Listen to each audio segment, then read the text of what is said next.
guys, it's your boy Corey. It's your boy John. And welcome back to the Artistry Drop, where we feature stories from today's rising artists. Yes, sir. If you like being inspired, don't miss out on our weekly episodes, so be sure to hit that subscribe button and bell notification to be notified when we drop new episodes. Let's go. Guys, we're going to dive right in. Our guest today is a singer, songwriter, and producer hailing from Los Angeles, California. His witty lyrics, lush harmonies, and cleverly crafted tracks fuses R&B, pop, and hip-hop. Guys, please welcome our guest, Honoré. Let's go. What's up, guys? Welcome, Honoré. Yo. We Hey, appreciate you coming through. Yeah, thank you so much for coming on the show. it's a pleasure, brothers. It's a Is pleasure. this your first podcast, actually? No. No, you've done many? Absolutely. Hey, Okay, that's dope. hey, well, let's go. we're fortunate enough to have you on But the Artistry. I'm here tonight. Hey, you're here tonight, though. This is what's popping. Hey, Hey, let's go. Well, guys, Uh-huh. before we get into Honoré's story, we got to get into the drink of the day. All right, so the drink of the day is your classic Paloma. It's so we put tequila inside, tequila blanco, and some grapefruit juice, and then some simple syrup, and then just topped it off with Squirt, which is actually grapefruit soda, and that is your Artistry Paloma. Hey, let's go. Well, let's go. do it. Cheers. Hey. Yes. Bam. Podcast. Cheers. Cheers to a good fellas. podcast. All right. Yeah, mine is smooth. You like that? sweet. That's good, though. That is good. Whew. Let's go. Yeah, Let's babe. go. All right, guys. Let's go ahead and dive in. So, I found, I found online that your Honoré is actually your last name. Absolutely. So what made you decide to go with your last name instead of like your first and last name or as your artist name? Yeah, because Anthony is boring. And then, my friends were like, yo, Honoré is just so unique, bro. Like, we've never heard of that, you know? And so we just been using it as my stage name for the longest, and it just stuck. How long that's have you dope. been using it as your stage name for? Well, professionally since 8 years now, Okay. but a little Yeah. bit before then, trying to establish it when you're doing like talent shows and stuff. Yeah. Right. But they're like, yo, that's Honoré or Honoreezy, Yeah, so yeah, either yeah. one of the Easy. two. Honoré, so- that's Okay. dope. I like Yeah, that. yeah. Do you ever think you'd ever change your artist name like in the future, possibly? I'm thinking about it possibly when I do acting, Okay. as we kind of merge, or as I kind of merge into that, kind of grow up a little bit more. Yeah, right, Anthony. right. But right now, it's just all about Honoré. Yeah, Honoré, That's yeah, dope, yeah. though. Yeah. Did it take you a while to kind of figure? You kind of mentioned it already, but did it take you a while to kind of figure out your artist name and to go with Honoré? Absolutely. How long would you say? Like, were you sitting there for like hours, days, months? It just kind of happened, just talking it over with the family and my friends Yeah. and the homies. They were like, dude, you gotta have a vibe, Yeah, exactly. And it just, Anthony Honoré didn't stick. It Okay. just sounded kind of like, okay, that's just whatever. Yeah, But yeah. Honoré, like, it just kind of makes you think, like, what is that? Yeah. Where is that Exactly. from? Yeah, yeah. Which it originally heralds from New Orleans. really? That's where my dad is got from, it. so Honoré. Creole, Oh, okay. But yeah, once that happened, that kind of set the tone as for the vibe, and then the whole R&B, Yeah. the vibes of it. So there you go. That's dope. Yeah. And no, I do like the name Honoré. I think you, it just Yeah, like it you is said, dope. I think Yeah. it fits and it suits you well. And it's just one of those names where it's like it's very catchy. Yeah. If I hear Honoré, I'm like, oh shit, Yeah. who's Honoré? Yeah, it's very unique too. It's very That's what's unique. up, yeah. because when I first heard it, I was like, I wanted to know like where Honoré actually came from. Like, but and then after, doing some research, I found Yeah. it was your last name. So Yeah. that makes sense, but it's fire. I do you, like brothers. the artist name. Yeah. How long have you been in the music industry and what inspired you to get into music? Ooh, yeah, music was always been a part of my life. Professionally, like I said, around 8 years or so. Yeah. Okay, and I yeah. mean professionally is like when you are actually getting paid for your work. Yeah, Okay, yeah. yeah. But before that, did a lot of stuff for free, bro. Oh yeah, Of you got course, to. yeah. Talent you got to, shows, sure. doing tour dates where like you're just showing up as promo, but you have to pay your dues. Yeah, you do, yeah. But music, yeah, for sure, has always been a part of my life since elementary school. You're Okay. listening to like music, and I have 5 older sisters, so Oh, they wow. always music's in the house, and I'm like, who is this? From Yeah. ranging from hip hop to pop to classical, all kinds of music. So it was like a voice for me, bro. Yeah. It was yeah. like, all right, I can. Once I found out that I had a voice through music by writing, Yeah. it kind of set that kind of journey for me. Yeah. Okay, Yeah. so are you the only person who's into the arts, into your family, or you guys kind of all grew up like singing? Yeah, I mean, they tried to sing. They tried. they tried. But it just stuck with me. So I guess Okay. I am the only one in the family that's kind of doing this entertainment business wise. Okay. So yeah, I'm representing. Hey, there that's you go. dope, That's though. dope. Yeah. Did you go to like music school or get like professional vocal lessons at all? No, not really. I mean, I took a few voice classes, you know, in college. And that didn't go so well. It was weird. Yeah, it was weird because, you know, there's like beginning, intermediate, and like advanced, you know, Right. for voice. And I was like, I know I'm not a beginner. You know, let me go right in the middle. So I go there, and the professor was like, yeah, you need to go back to basic class. Because, you know, we would have to sing in front of the class. And I think at that time, I was just like super nervous. And I'm trying to sing like Jodeci and trying to sing all these cool songs. And it just wasn't popping. So, it was a blow to my ego. It hurt me, but I learned a lot from it. Yeah, I had a similar experience because I'm a dancer. Okay. So I did, but my dance background is definitely like more freestyling, battling, and things like that. But I always looked up to people who did choreo and people who taught classes. So actually, my first dance class it's called Movement Lifestyle, and it has all the professional like hip hop dancers. Yeah. And I was like, oh, I grew up watching them, and I know I could do those moves, but I never took a class before. So I was like, you know, I'm gonna just try it. And then I went in there. It was like a back-to-back, like 6 teachers back-to-back. And after like the second one, my legs like were giving out, you know, and they were like advanced level. And I was like, damn, I couldn't move. I was like, damn, I got humbled really quick. So I had to start like from the very beginning, you know, from a beginner class and kind of work your way up. So yeah, Most I understand definitely. that. Yeah, man. Yeah, I don't have an interesting story like that. If I did, I would. I would tell you. But you know, you are a singer, songwriter, and producer. Out of all those, like, what did you start off with first? Songwriting. For Songwriting? Sure. Yeah. Songwriting. Okay. Yeah, I was in like a lot of boy bands, you know, as coming up. Okay. I was never like the popular one or the one that's always in front. I was the dude that was like writing a lot, you know. So without me, we didn't have a song. You know? Right. So that helped me kind of get my confidence up, you know. And then, you know, like I said, when you're in a group and you're broke, you know, I'm like, what are we partying for? There's not much to celebrate until we get the deal, until we get some notoriety in the entertainment. But they were like on a different level as far as their thoughts of what they wanted to do. Right. And I just wanted to just like, let's win first. That was my mentality, and just studying the greats of like R&B music and stuff. So eventually I broke off from the group situations and then had the courage to like be by myself and be solo. Like, Yeah. So when you were with the group, like, is it something you had to audition for? Is it something like friends, like, you know, you grew up together and you guys decided to be a group? Yeah. Just word got around. They're like, yo, this kid, he kind of sings a little bit. He's got a kind of a cool look.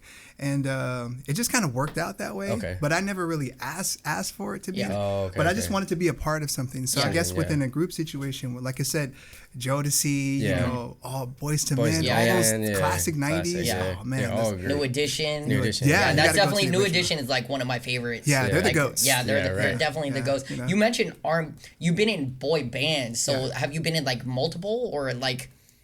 Yeah, I've been in a few, you know, a few, and you know, just kind of popping around and trying to see what was going on. But eventually, it just led me to being a solo artist. Yeah. What was it? Did you like being in boy bands at all? Like, did it help you kind of get to a certain level where you're like, you know, I think I just want to be a solo artist, or being a solo artist is definitely more for me than being in a boy band. Yeah, it has its pros and cons, you know. Growing up with 5 sisters and no brothers was wild, bro. Wow. You know, are you the youngest? Yeah, I'm the youngest. Oh wow, yeah. So being terrorized by my sisters, you know, and having to wear their clothes because we were poor, bro. Like so, going to school, there was no going to the mall. It's like, okay, you get to find your, you know, wear your sister's clothes. I mean, they're like polo shirts and different stuff like that. So wearing that kind of stuff. So being around, you know, 3 or 4 other dudes, it was kind of like, oh, these are my brothers, you know. So it had the pros on that, but the cons were, you know, they would. You know, they were just on a different wavelength, you know, and they made fun of me sometimes, and, you know, they were all, like, buffed out. You know, we would have, like, photo shoots. I remember specifically we had a photo shoot at the beach, and at that time I had a little belly, you know, and so the photographer, he's like, everybody take your shirts off. So, you know, Carlos and Derek, they took their shirts off, but they were all abbed out, bro. I was like, dang. And then here it's like, all right, Honoré, take your shirt off. And I'm like, had a little belly, bro. So I'm trying to suck it in. He's like, suck it in and look this way, you know. So we took the pictures, and they would make fun of me. Okay, so that was then. You know, so obviously I left that group. fast forward a few years later, I started working out. I'm like, I'm very health conscious. So I'm the one with the abs. Yeah. Right. They're all fat now. So the roles reversed. The roles reversed, baby. So do you still like know them to this day, or? no, I don't know. I mean, I pray that they're okay. I don't know if they're still doing music. It's just like once I broke away from a lot of it, I just kept going, bro. And the next thing you know, you're so far ahead. And I'm very grateful for the journey. So all those boy bands that I was in, thank you. I learned lessons from each and every one of them. Were you the youngest out of all of them? Kinda, for sure the quietest, for sure the let me see the friend one because there's like the ladies man, there's one of the guys that get drunk. I don't drink or do any of that stuff. I'm just like focused on my craft. So he was like, oh, he's a sweet guy, And so eventually, out of that, that's dope though. So no matter what like boy band you got into, you always kind of felt like you didn't really belong. Bingo. So I just like, what can I do? If I don't feel like if I'm comfortable in this situation, everything goes back to me. So I just decided like, let me try to go solo. I don't know if it's going to be successful or not, but why not? And I think that's what happens to a lot of people, that are in a group and then, go solo. I mean, number one, like I'm a huge Michael Jackson fan. And, of course, when MJ left the Jacksons and, went on his own, I also think it was just like, he got picked on by his brothers all the time too, and I think that was probably also something where he just wanted to pursue his solo career. But, he still ended up, touring with the Jacksons and all that, which was, cool to see. True. Justin Timberlake, I mean, NSYNC, but after he went solo, that was it pretty much, that was crazy. And you see it happen all the time, but majority of the time, whenever somebody breaks off a group and goes solo, they become bigger than the group. True. Which is crazy. And look at that's happening to you. Yeah. Well, at least right now I can say I'm bigger than all of them. You definitely got the abs now. Sorry, guys. Let's go. So, you do, so my question is, do you produce and songwrite all of your music, or do you also like produce and songwrite for other people? Both. Yeah. I have a mentor. His name is Mike Cee. He was he's still a very famous producer, but he was popping really back in the 90s. So I'm this kid in his studio, and I was very blessed to be in these situations. So he was producing for like Blackstreet, Janet Jackson, Tony Braxton. So in that LA Face. LaFace. Yeah. So he was in that clique.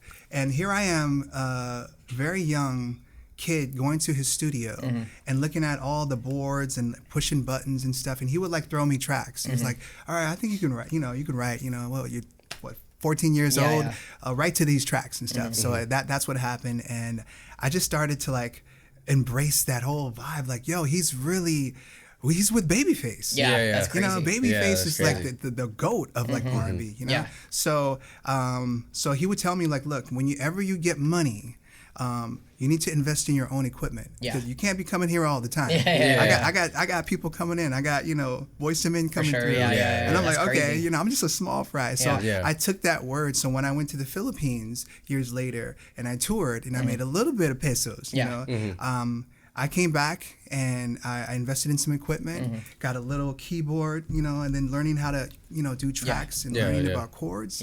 And then I went to the pawn shop, traded that in, got something bigger. And then, eventually a full-fledged studio. So now I'm able to produce for myself. I do write and produce all of my tracks. That's dope. My music, that is. And then I help other artists as well. That's awesome. That is dope. Damn, that's a crazy story, though. Like, being able to work with like a legend that has worked with the legends. Right. It's amazing. And I didn't crazy. even know who these people were at the time. I'm like, they're like, do you know who that is? And it would be like DeBarge, El DeBarge. He would stroll in and they're like, dude, who's that? I'm like, I don't know who that guy is. Light-skinned guy like me. Like, who's that? That's crazy. So I was blessed. I've been blessed to be in situations with like legends. Okay. That's awesome. And that was like before you got into the boy bands. And so that kind of like sparked your interest and your passion and you went from there. That's dope. That's a dope story. I want to dive into your music as well. I love your music video, Heartbeats, which is a sexy up-tempo pop and R&B song. That definitely has like a Usher, Pharrell type of vibe to it, and the cinematography behind the video was fire. Thank you. And it got over 36,000 views and what do you think like contributed to that success of the music video? Because it's definitely fire. Thank you, it's popping off. It was just Heartbeats and Heat was, I tend to write about things that I would like to happen in my life. Like I want to manifest that type of love, you know. And I'm like, man, you know, I want to find the girl that's gonna be loving me like fire, you know, not just for 2 weeks, not for 2 years, but just like that energy. And so when I wrote the song, I was like, I'm onto something. And it's so funny that you mentioned Pharrell. Pharrell is another one of my musical inspirations. So it's Prince, number one for sure, Prince. And then Pharrell. I just love all his productions and their mindset. The creative process. He's so his sound too. His sound is so different. So just from the gate, from Nerd, you know, NERD and all the things he did with Hova and everybody. Justin Timberlake, the whole nine. So I mad respect to these guys.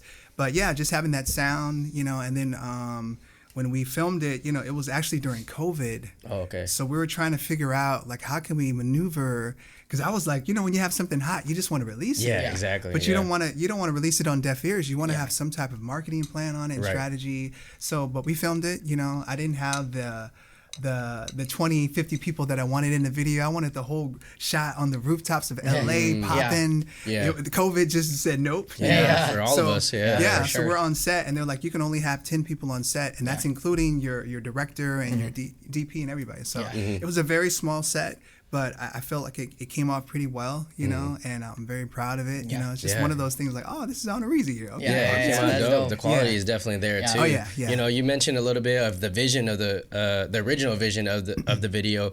You know, when it comes to like the pre-production of your music videos, do you usually come up with the concepts, or do you leave it for the director? No, I'm hands-on in everything. If I'm not co-directing, I'm at least directing in some, you know, I'm hands-on, you know. Once again, I'm a student of Prince, and you know, if you really know about Prince, he controlled everything. He wrote, played, his image, the ladies, the whole vibe, you know.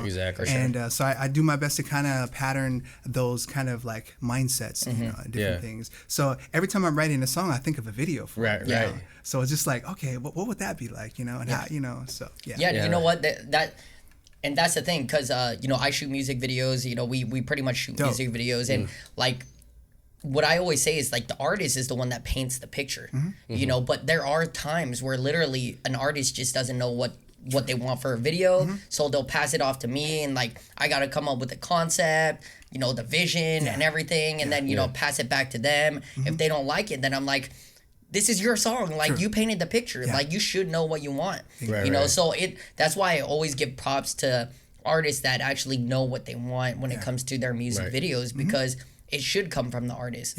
Like, you know, and then of course, like us, we can add on top of it if we want to, you know, give it some more flavor, you know, and stuff like that. But it happens. You know, so I'm glad you actually, you know, you're like you said, Prince, he's the one that pretty much handles it all.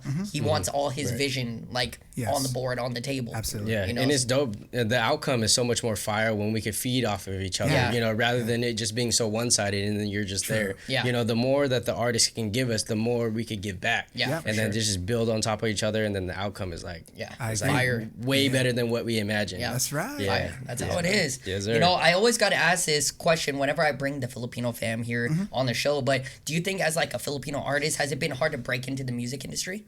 Not for me, in a sense, because my dad is black and white, and mom's is Filipino. So I think it's in the mainstream, it's easier for me, because I'm more looked at like a brother, you know, black dude, or mixed. I feel like it's more challenging for me to break into the Filipino community. It's a little different. It's like kind of reversed. Just because of the fact that, you know, I had no idea that I would be embraced by the Philam community. When I did go to the Philippines, I was like, 8-9 years ago?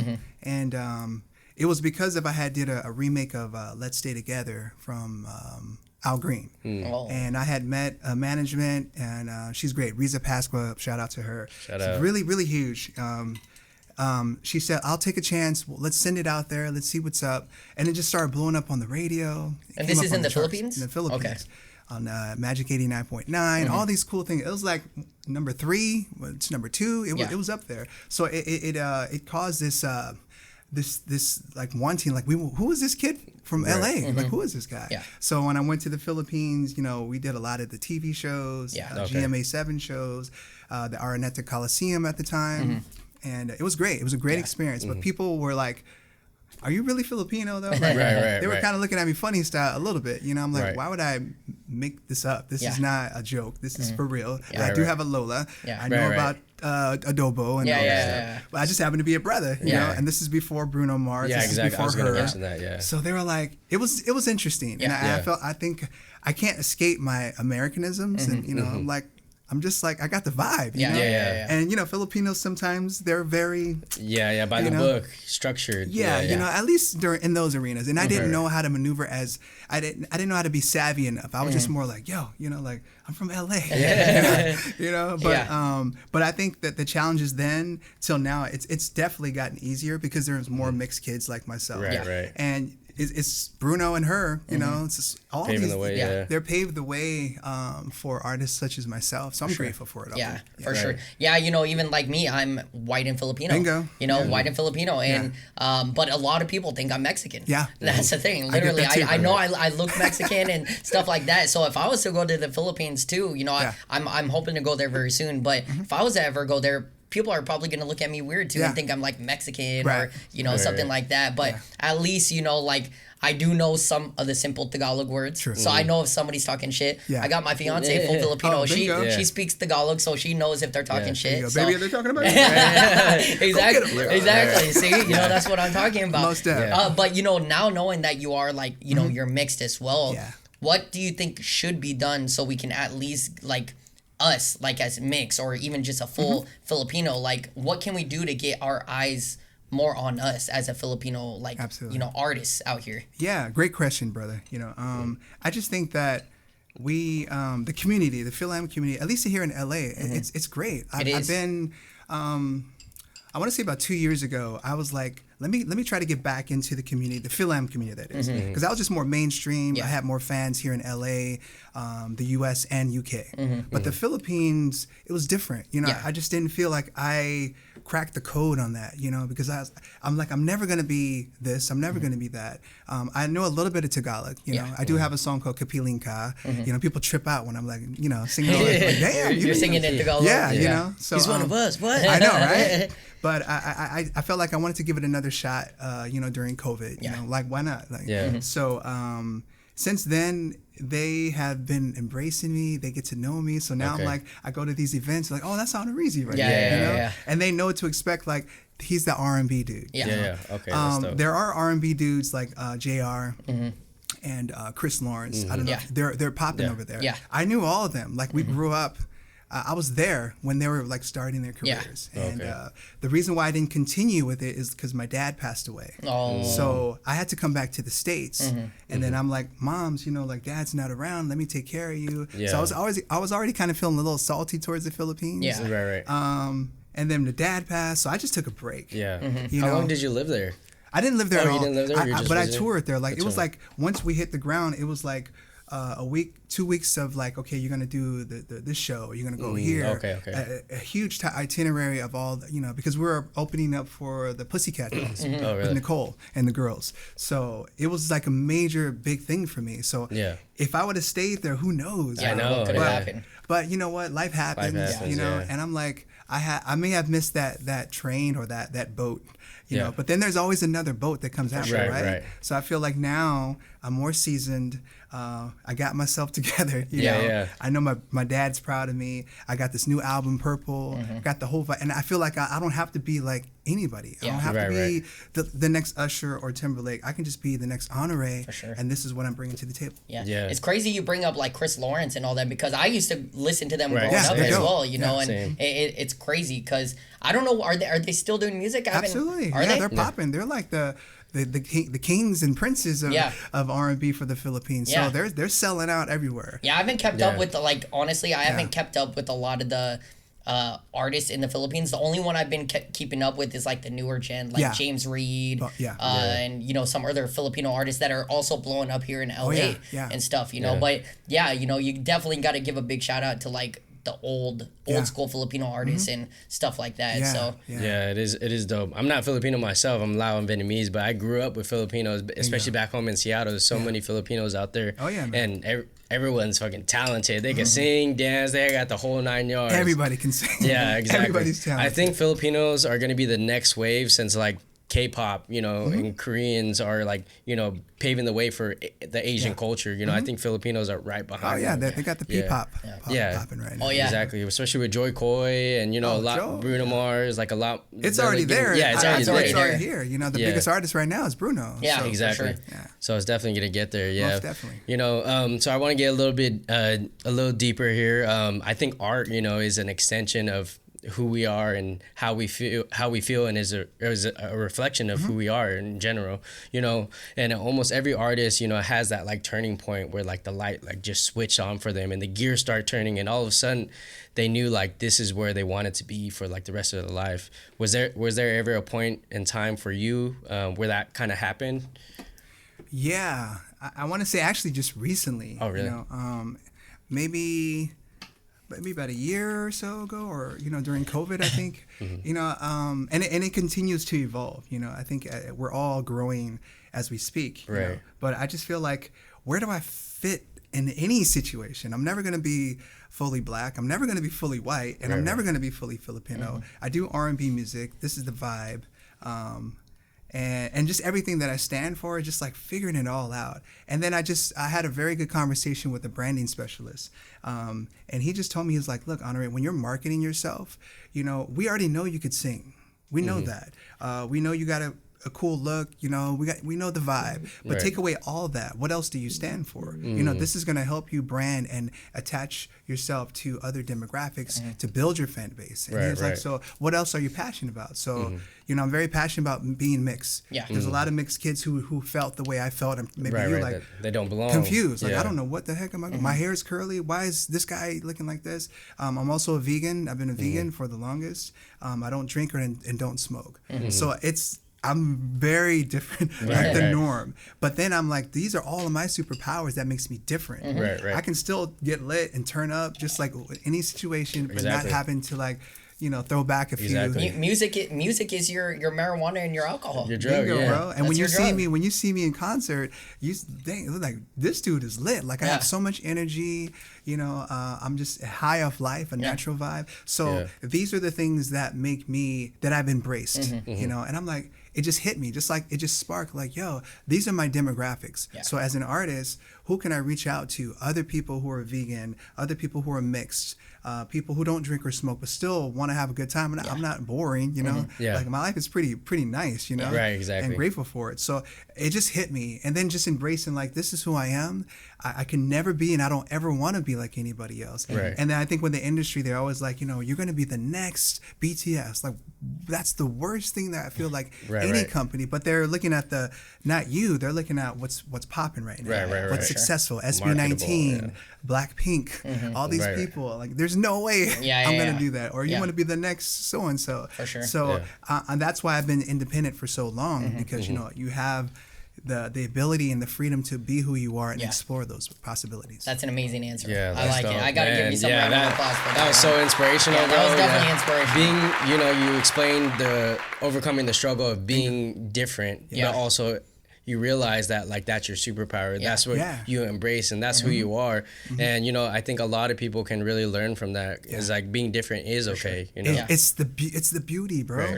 So anybody out there, if you mix, you know, don't worry about it. Because right now we're in a generation where like people follow trends, people copy each other. You know, they try to get to fame the fastest way as possible, no matter how stupid they look. You know, they're doing whatever gets the views. But you know, really like being yourself and being different is how you stand out, and how you be, you know, being original is how you become who you are. Separates you from the others. That's right. Sure. Embrace the differences. You know, you did recently drop your newest album, Purple, just last year of 2022. You know, going through the entire album, I definitely got some early 90s to 2000 type of vibes from the music. Are you inspired like by the 90s and 2000 era music? Absolutely. Yeah. Growing up as a kid in the 90s, you can't help it. And I just like, when I was creating this album, I just like what came natural to me. You know, I could modernize and do more of the trap or different things, but I'm like, no, like listening to Jodeci, listening to like early Timberlake and Usher, all these people, like, this is like amazing. Neo, you know, Alicia Keys. So all these things, I'm like, this is my sound. So crafting out. So when people ask you like, what is your vibe? You know, like our Honoré's vibe is an early 90s to early, 90s, early 2000s vibe. And if that's what's popping, then, you're going to hear the influences there within the music. For sure. And that's literally what I got. Like just going through it, because I'm a, of course I'm a 80s, 90s baby, and, just growing up with amazing music, from 90s and 80s and 90s music is still one of my favorite. Of course I love music today, but I'm listening to MJ all the time. Listening to old school R&B, New Edition, So For Real, all of them. I listen to them all the time. So we've talked about this before. I really love when artists actually are trying to, like Russ, Russ, for example, trying to keep R&B alive today, and I appreciate you as well for keeping like true R&B alive. Absolutely. Because I feel like it's been lost in a certain way, especially with all these new artists coming out with, music nowadays, it's different, but I think, with artists like you, Russ, and all of everybody keeping R&B alive in some kind of way, it's amazing. And, I think that's what needs to happen more often. Absolutely. Yeah, for sure. Because a lot of people, ever since like the sing rapping came, I think it kind of pushed the genre R&B like kind of away from like true R&B. So now we don't have that many artists that is sticking true to R&B. So it's dope that you guys are bringing it back. And we need that. We need that shit. We need it. We need it. Who were your like biggest inspirations growing up when it comes to music? For sure, Prince. Prince, Bobby Brown, Usher, Timberlake. Some of the earlier Timberlake. Who else? Those are like the main ones that just kind of pop out right now. Tank. Tank. Tank. That range. No joke. And Brian McKnight, Joe. I mean, the list goes on and on. For sure. Those are like the echelon of R&B. Eric Benet. There's a group called Groove Theory. Amel LaRue. Tell me if you want me to. Oh, yeah. That girl was fine, dude. I had the biggest crush on her. Amel, she's married though. But I mean, you got so many good, like, amazing groups out there. SWV. Oh yeah. That's right. Of course, Destiny's Child. What is it? 702. 702. So many good like R&B groups out there, and I think you hit it with like some of the amazing ones. Of course, Brian McKnight. Prince, of course, Prince. Exactly. Who doesn't love Prince? But I'm an MJ fan. So. We got a battle. I know. I'm an MJ fan. I love them both. I love them both. Yeah, no, I love them both as well. I also read that you toured, and you kind of mentioned it, you toured with the Pussycat Dolls while in the Philippines. Like, how was the experience of touring with such a big group at that time? Ooh, it was like so eye-opening to like to see how people react. So, I was so excited to meet Nicole and the girls, and Nicole's fine. I was like, I'm thinking in my head like, what can I do? There's no way. I'm nobody. She's married now, right? But just seeing her, I was like starstruck. I was like, wow. And then all the other girls are great. Very beautiful, very humble. And then just seeing the process behind the show.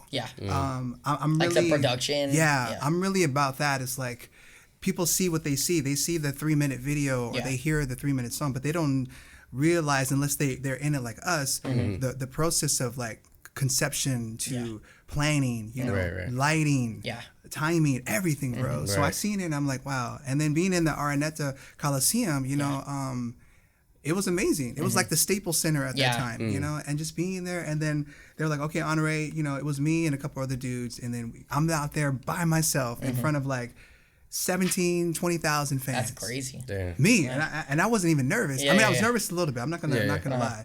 But when I got there and the music started, and then I'm like, okay, I'm gonna make this girl vibe. And then I'm singing the sad songs, and they're crying. I'm like, there's power in that, bro. Like, put your hand, like that, and they do it. It gives you like a vibe. It's like I want more of this. For sure. So that's it was crazy. Great. That is crazy. I actually skipped this question, but going back to artists. If you could choose one artist, like living or dead, like who would you love to collaborate with? Ooh, right now, living, I would say her and Miguel. Miguel, her and Miguel. Those are like the two ones right now. Non-living, for sure, Prince. Yeah. Prince, That would be dope, you know. That would be fire. That would be crazy. I mean, I'd be like, wow. You know? Yeah, of course. But that's like my vibe. I mean, I love Bruno. Yeah, you know? yeah. Right. I love all the other contemporary artists that are out right now. But for sure, hers is just a vibe. Goodness. Usher too. Yeah, for sure, Usher. Yeah, that's a good one. Yeah, Usher. But then, you know, like Miguel, I love Miguel. I can see why you would say Miguel, because Miguel actually still has that kind of like 90s vibe to him as well, you know, on certain songs that he has. So I definitely see how that collaboration could actually work with you. Yeah, he's more artsy. I look at like you know how there was Prince and Michael, right? I look at Michael as like Bruno, and then Miguel is more like Prince, a little bit more darker, more artsier, different vibe. And I love them both, but I'm definitely going with Miguel. Miguel's still a great artist too. Yeah. He is a great artist. Yeah, he is dope. You know, so I want to dive into, you know, Mike Cee. You know, you mentioned a little bit already, working with a legendary producer, you know, who's worked with Babyface, Janet Jackson, Tony Braxton, and, you know, Most many definitely. others. You know, so how did you like first connect with Mike? Because I know you mentioned you connected with him at a very young age. Yeah, they had an open audition for a boy band. Oh, okay. And so, you know, I auditioned in Burbank, and he was there. I didn't know who he was. You know, like I said, I'm just so oblivious and naive to everything. But I always ended up in like really cool situations. Got into this boy band. It was called Composure, and it was me and a couple other guys. But Mike Cee always took a liking to me because I wasn't like. I was very responsible, you know, like he says, okay, we have rehearsal at 3 p.m. after school or whatever. I was there, you know, other dudes just coming in at, you know, late. And then I always wanted to know. And I asked questions. And then I'm like, man, I want to learn how to write songs. I can write poems. And then I just started to learn it. So he would like shoot me tracks on the low. And then sometimes things would stick. And then so eventually the songs that we had on our demo for the band was songs all written by me. No, so he dope. took me under his wing, and I'm so grateful. And you know, Big Mike, I love you, big bro. He's still around. He's still doing now. He's so large. He's doing like stuff for BET, getting placements, and oh man, that's crazy. And he's proud of me now too. Of course. Let's go. Yeah. What would you say was the most important thing you learned from him during that time? Yeah, just mindset. He He told me specifically, when you get your money, stop buying Jordans. And get you a keyboard. Stop trying to get all these cool things and learn to invest in yourself. And within that, I will always like be grateful for him for that, you know. And because it's about investing in yourself. When you're waiting for people to come to your doorstep and do stuff, and it doesn't matter if you're the finest girl or if you're the coolest dude with the best abs ever. There's so many of us out there. You know, so you have to find your niche. You have to find what defines you. And when you invest in yourself, you get respect from other people who do it. So these videos and all this stuff, it comes from me. So when I make money on the road or do what I do, I put it back. All those thousands go into like making sure we get the right red cameras, the right DP, all that stuff. Yeah, that's dope. Yeah, that's dope. You know, kind of talking about you know, you're you wanting to learn a lot and stuff. That totally reminds me of MJ. You know, from the Jacksons. Like, you know, like that's how MJ was. You know, he always wanted to learn the process of music production and how he could get better. And you know, I think that's also another reason why he also just went solo, because he was just on a different level at that time. You know, his brothers were definitely just having a lot of fun, and you know, and they were doing their thing still as well. But MJ was just on a whole different scale and level. Oh, absolutely. You know, so I definitely, you know, I definitely see some MJ in you then. Yeah. For Okay. sure, All for right. sure. All right. A little MJ, more Prince. You know, so it does look like you love doing a lot of live shows and performances. Like, what do you love most about performing live on a stage? Connecting with the people, you know. It's so funny because I am in a Bruno Mars tribute band as well. Oh, that's dope. So that keeps the lights on, you know. And I've been blessed. Once again, I'm just so grateful to God and everything to be in situations where I get to travel. I've been travel around the world, you know. So even though we're focusing on Honoré, you know, it was brought to my attention like, yo, they need some guys for the Bruno band, and I'm like, huh. And I'm like, I don't want to sing Bruno music. I want to sing my music. You know? And that was just my ego. That was 4 years ago. I've been with this band for 4 years. That's crazy. And I'm still hustling Honoré. I'm still doing my production. I mean, I'm getting bags from all different places. Right. But through that, I like, let me calm down the ego I can learn from this. I can continue to like learn to be on stage, get comfortable. Yeah. I'm going to interact with fans. Yeah. So that they're going to come to me after the shows, and then it gives me a segue and say, yo, like, besides this, I do my own music. Right. Nurture that relationship to become a potential Honoré fan. Yeah. Right, It's a win-win. And then I get to travel and get paid for it. Exactly. So living the dream. Yeah. So are you pretty much the lead singer when it comes to the Bruno tribute band? Sometimes, yeah. It's between me and this other dude, and it's been great, you know. And if I'm not Bruno, I'm the second lead, so I get to rap, and that's dope. Yeah. which is like honor easy anyway. Yeah. So I can still get paid to do what I do, and then sure. you know when the other guy is not available, then I'll jump in and say, babe, but it feels just a little bit bigger now. Hey, you know all that stuff. Let's go. You got that look to you too. Thank you, man. Yeah, for sure. Yeah. Can you recollect what was your first ever like live performance? Ooh. Well, I mean, talent shows, I don't know if that qualifies, but, you know, that's one thing where people are like, you know, I'm going to the restroom. Who cares about these guys? Right.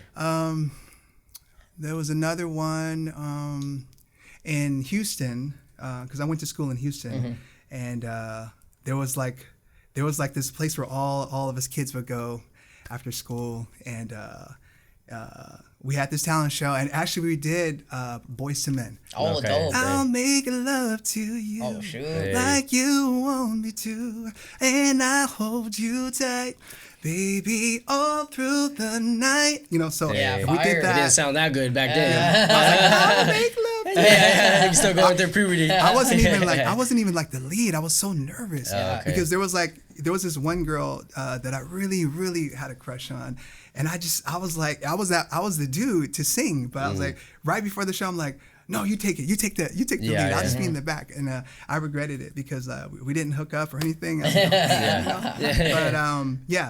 those were one of my first experiences. That's dope. Yeah. And I think a lot of people probably start off at like talent shows and stuff like that, especially at a younger age. But you know, sometimes there's artists out there that literally are in their 20s and 30s and they don't go to talent shows. It's literally their first show at a bar or whatever, you know. So I think talent shows are probably the best way to overcome some fears, and then you know you lead your way into like doing shows, like smaller bar shows and stuff like that. So, man. you know, I know some artists definitely have some kind of routine right before they hit the stage. What is your typical routine? I just think about it. I don't really have any particular routine. You know, I may do like warm ups and jumping jacks and stuff, get my all that stuff. You know, may pop like a cough drop, or there's a spray called Singer Spray. Really? You can get on Amazon. It's a lifesaver. You know, when you're out there on the road, and people who do voiceovers or use their voice a lot, you can become fatigued, and especially after a Bruno show. Yeah, I was gonna ask that. We do 90 minutes. It's like a full-on concert. That's crazy. So you chunk it, all that stuff, everything, and you know all that. And by the time the show's over, you're like, you know. So I just spray it, you know, say a little prayer, like Pops. I hope you're proud of me, brother. You know, and then I just go out there, and then the excitement. It's not even like a nervousness. It's just like, yo, these people don't even know who I am. I love it. But I'm gonna make somebody know who I am after the show. They're gonna remember at least 5 people. But it's more than that, you know, gratefully, and just have fun. That's dope. What is the Singer Spray? Is it like what does it do? It has eucalyptus, so you guys can totally use it since you're doing podcasts. It's just a Singer Spray. You just go on Amazon, put Singer Spray. I got mine's at Whole Foods, but Oh, okay. So does it just like soothe your throat, or like moistens it? It has elderberry and all that good stuff that just kind of coats your throat and just keeps it smooth. Nice. Okay. Yeah. Has there ever been a time where you lost your voice because of singing or strained it? Yeah, man. All the time. Well, not all the time. But recently, I had lost my voice for like a month. It was cray. That's crazy. I was like, what the heck? You know, like, I need to sing. You know, and but you know, with ginger, tea, and the spray, it all worked out. You got your remedies. We might have to get that because you know, doing on the podcast, we do talk a lot. And stuff another good one is boiled Asian pears. Oh, that's a new one. I haven't heard that. So Dr. Z, she told me, she was like, get some Asian pears, but it has to be specific Asian pears from like the Ranch 99. Okay. Not the American ones. Right. And then you cut them up, and then you boil them for like 20 minutes. And then you put them in a bowl, and then you put like cinnamon, honey if you like honey or whatever, Yeah, and like they eat it, and that is really medicinal for your throat. Dang, Oh, wow. That's crazy. So I'm giving there y'all are gems, a lot of bro. Asian tricks out there for sure. Yeah, Yeah, bro. For sure, Yeah. for sure. Is there anything that you can think of that maybe separates you from like other live performers out there? Like maybe you do choreography or something like that. Yeah, I just think it's just my whole vibe. You know, I'm obviously I sing, I dance. You know, the new Purple video, it just showcases me in my element. Right. And just having fun with the audience. I think when you come to an Honoré show, it's like an interactive. I want to like you to feel it. Yeah. But then I'm like, I may crack jokes too. Yeah. So it's like, there's like a little bit of Jamie Foxx in me too. You know how like he can sing, but then he'll crack jokes and stuff. And then if I mess up, I'm like, yeah, you guys saw that, right? I would never try to play it off. There's been so many times I tripped on stage. So many times when I try to pull the mic off trying to be cool and it hits me right in my mouth. Till I'm bleeding like Dracula or something. And I'm like, I just have fun with it, bro. I just know like, yo, like you guys are looking up to me to entertain you. You know, and let me do my best to show you That's the dope. vibe. That's a seasoned stage presence for sure. Fire. Yeah. Where would you like to perform next, and like what would be your goal arena, stadium, or theater to perform at? Oh wow. I will tour in like South Africa. Oh wow. I think South Africa is dope. That'd be fire. Yeah. There's a lot of pop-in artists out there that I just like love. There. Definitely go back to the Philippines. Do a redo. Redo. Redo. This is that the same guy? Yeah. He grew up, Yeah. So I think we plan to go at the end of the year too. Fire. Yeah, so I'm grateful for that.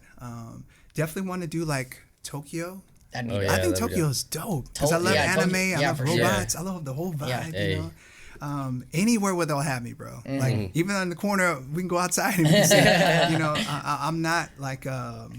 I'm not bougie like that. I'm really like a chill dude that's from, just like I told you, like I'm one of the chillest dudes, R&B vegans that you will ever meet. You get to know me, and then when you hear the music, it all kind of makes sense. Yeah. Right. That's dope. Yeah, that is dope. So, I kind of went into a little deep dive into your YouTube channel. I saw you do a lot of covers, and, it's no secret that your voice is amazing, bro. Thank you, Yeah, when I saw you perform, I also saw you perform at Wish USA.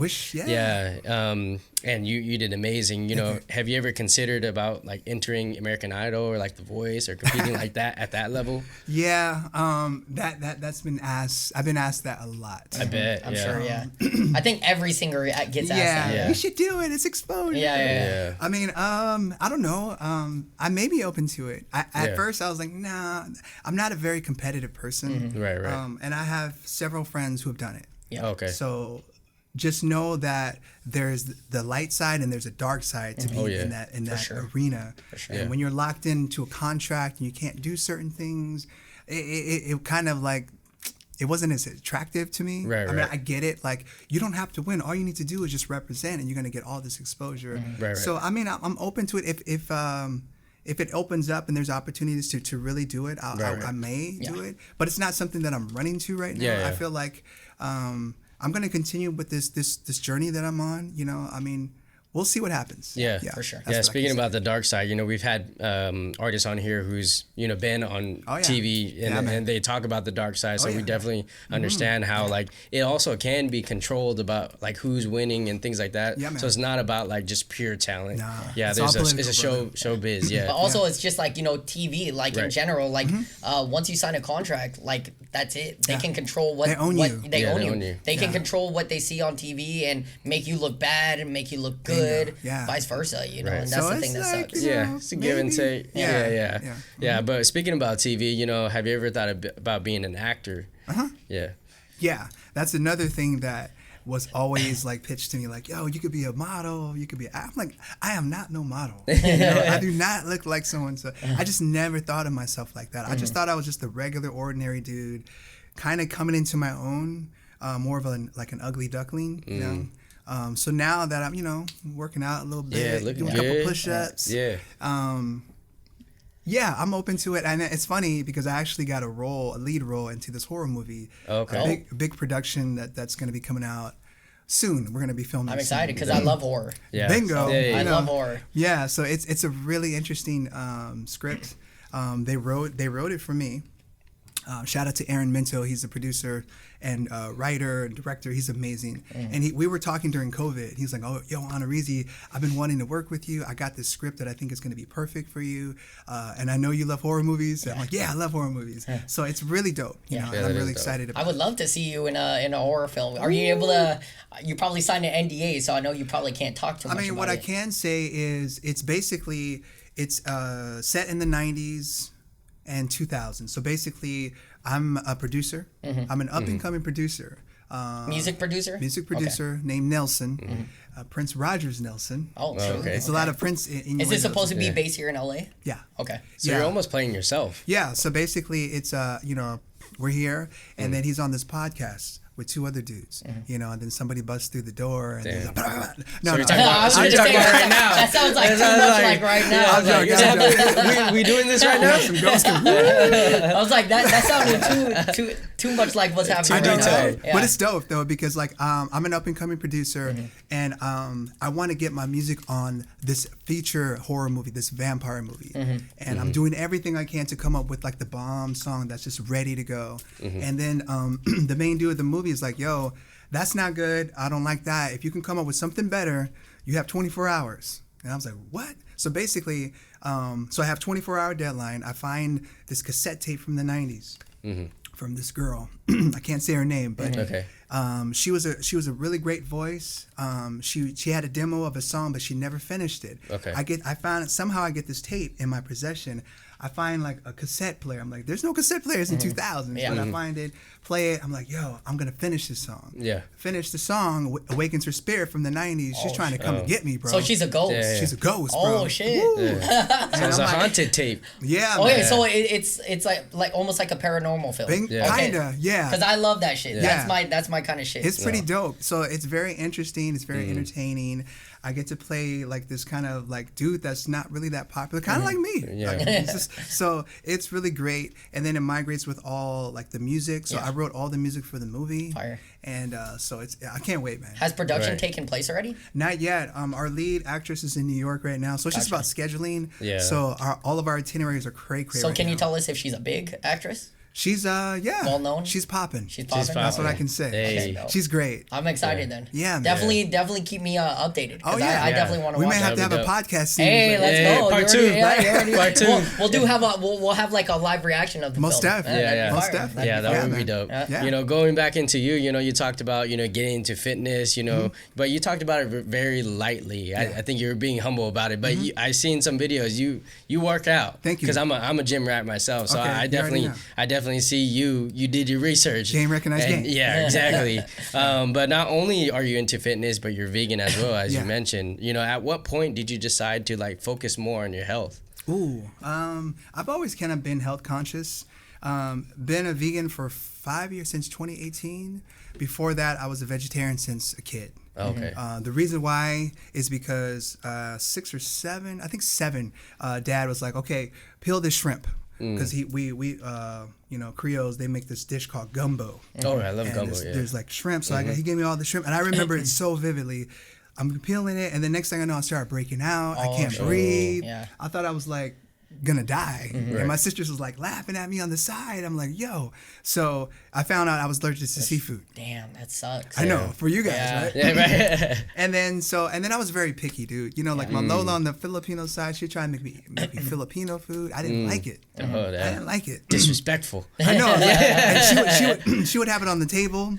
And she goes, "You're not leaving this table until you finish that lumpia and that adobo." I'm like, "Okay, all right, Greg." Okay. So as soon as she leaves, I put it in a napkin, throw it in the trash. Right? Yeah. Lola's no joke. Yeah. She would go right to the trash can. She was like, "I knew you did this." Yeah. She put it right back on the table. Wow. "You're eating this. You're going to fucking eat this food. You're not leaving the table." Yeah. Really, So that, and then the black side, there's just a lot of just greasy stuff. I just didn't like it. I just wanted like PB&J, mac and cheese, Captain Crunch. That was like my meals. So I was kind of destined to like be plant-based. I was a little chubby because I would like eat so much cereals, and then once I started to like work out a little bit, running was like therapy for me. I started to run a little bit, so the belly went woo, a little bit. then the girl's like, hey, you know, just a little bit. Just a little bit. I've never been a ladies' man. Trust me. Okay. Never. Yeah. But I was like, all right, cool. Let me start running, and I just felt better. And then just like the feeling of just like putting good stuff in your body. Right. And you know, keep in mind, I'm the only vegan in the family. They thought I was nuts. Like, you're never gonna survive, bro. Yeah. You're gonna wither away. You're gonna eat leaves all day and grass. I'm like, all right, that's what whatever. People think, yeah. So now I just like focus, you know, even more healthier eating. Because just because you're a vegan, there's a lot of like vegan products that are processed. I was gonna say that because I've tried vegan food too, and you know, there's a lot of good vegan food out there that can compare it to food that normal people will eat, you know. There's even vegan Filipino food. Yeah, that's vegan bomb, Filipino bro. food. I've heard Tastes about that. so authentic. You know, shout out to Chef Reina up in Northern Cali. She's dope. But just like Oreos are vegan. Dang, that's Oreos crazy. are vegan. Nutter butters are vegan. I didn't know that. And that's my jam, bro. Yeah. I can eat the whole thing. Yeah. Then I'm like, the next day I'm running 20 miles. Right? But just because it's vegan doesn't mean it's healthy. Right, for sure. exactly. So I just started to like, okay, as much as I love cookies, I got to push it to the side, baby. Right. You know, ice cream, oh man, that's my jam too. Yeah, my dad is actually vegan, and he cooks everything from scratch, especially like with seitan and all this. So he actually put me on to a lot of good vegan food, and it definitely made me think about vegan food differently because people think vegan and vegetarian is like all lettuce. You know, all you're eating is lettuce and that's it. But there's so much like imitation, you know, imitation shrimp, and it's pretty comparable. He made some shrimp and grits. And it was really good. Because a lot of people don't notice as well is like meat has a flavor already. But when you do something and you make it from scratch, like something like seitan, you have to put all the spices and ingredients into it. So it's actually more flavorful than something that has meat. Yeah, man. Yeah, so it definitely like changed my thought, you know. And some, you know, I commend you for like focusing more on your fitness as well, because that was something I did after COVID. Because COVID, man, I was the heaviest I've ever was. The thing is, we were drinking fucking every day. we gained hell away. Yeah. So you have Eating COVID out weight. all the time. So I was the biggest I ever was. I had like no neck. You know, it was crazy. But then after things started opening up, you know, I started focusing more on my fitness. You know, keeping track of my macros, and you know, I lost 30 pounds in 4 months. Kudos and then after that, you know, it's people don't realize like it becomes a lifestyle. It's not just about like losing the weight. It's about, you know, once you get into that habit, it comes naturally now. And it's like you want to, focus it and on it has more. to be. And you hit it the nail, lifestyle. Right. You know, so this is not a fad. This is just it works for me. And I've never been like, you're gonna go to hell if you eat meat. No, it's like usually people come to me and ask, you know, and I'm not an aficionado or anything like that. But I've been doing it so long, and I study the greats. That's all I do. I don't know much about anything, but if I want to know like really the best R&B, I'm gonna look at the '90s, '80s, like you said. For sure. Right. I'm gonna learn from the greatest of the great and try to like pull from what did Kobe do? What did Jordan do? That mentality, Prince, and try it. To make it sense for me and then just be the best I can be. Hey, that's dope, bro. Hey, that's fire. Learning from the greats. You know, we are almost coming to the end of our podcast, but one thing I definitely want to ask you: can we hear some Purple? Yeah, man. Can you give us a little little sample? Purple? A little sample. Oh shoot! Yeah, Purple. Let me see here. Wherever you want to start from. I'm feeling so uncontrollable. I'm doing things that I never do. It's like I'm in a different headspace. I'm manifesting metaphysical. My bed feels so different. It smells just like you. My pillows are filled with the sweet scent of your sexy perfume. So baby, stop by, come on, pull up. You know that I'm fiending for your touch. The scent of your hair can get enough. You got me feeling like I'm in love. So baby, stop by, come on, pull up. You know that I'm fiending for your touch. The scent of your hair can get enough. You got me feeling like I'm in love. This love is so purple. Got me feeling emotional. Baby, if love was a color, there'll be no other. I can't see nobody but you. Hey, let's go. We saw that live here on the Artistry Drop, guys. Yes. Purple, and make sure you guys go grab, go check out the new album on Spotify, Purple, guys. Yes. But before you do that, we do gotta ask, what advice would you give to any upcoming singer, songwriter or producer? Ooh, that's been asked a lot. There's the cliche, just to be. I'm gonna say something totally left. I'm gonna say, embrace the haters. Embrace that, because when you're out there and people are talking about you and they're saying negative stuff or whatever, that means you're doing something right. So if you're not getting any hateration, it's probably you got to switch up your game. You know? Get that hate. Yeah. So, and I mean it in the most respectful way, because there's so many R&B singers, there's so many female singers, there's so many rappers. You know, if you're just following trends, you're always going to be behind it. Yeah. Right. So why not do something different? If all the cats out there got the dreads and the tattoos on their face, and I'm gonna do that because of them, I feel like you're doing it for the wrong reasons. Yeah. If you're a musician and artist, what is your artistry? What are you saying to your potential fans? Why in the world would I spend any time streaming your music? You got to ask yourself these questions, because everybody wants to be a star. Everybody's lit. Everybody's always thinking about, I'm gonna be an influencer. I'm gonna be on TikTok. What's really popping? That's what I'm gonna do. And I try my best not to fall into that. And just when they're all going right, I'm gonna go left. You know, and not to say fully left, because I do embrace some of the culture, because we are the culture. But just like my bro Ross and all these other R&B cats that I really respect, you know, we go to the heart of it, you know, and we find out, like, he'll mix in some stuff, you know, and like, you know, he'll does his thing. Honoré, he's got that vibe, you know. And once you find your niche, don't ever let it go, and let that nurture that like a plant. Water that bad boy until it grows, and then you can give it out to the universe. For sure. I love that answer. We gotta give you another round of applause. That's definitely being different. Definitely love hearing a different answer than you know a lot of people mention. Just keep your dreams up. We've heard that already. For sure. We're on social media. Can our viewers find you? Yeah. Obviously, IG is the most popping for me right now. So Honoré Music, that's HONORE Music. Follow me there.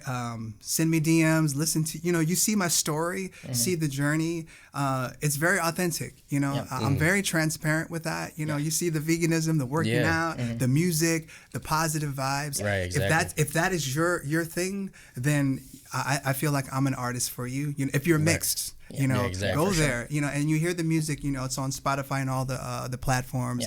The new music video Purple just came out today, so I'm excited about it.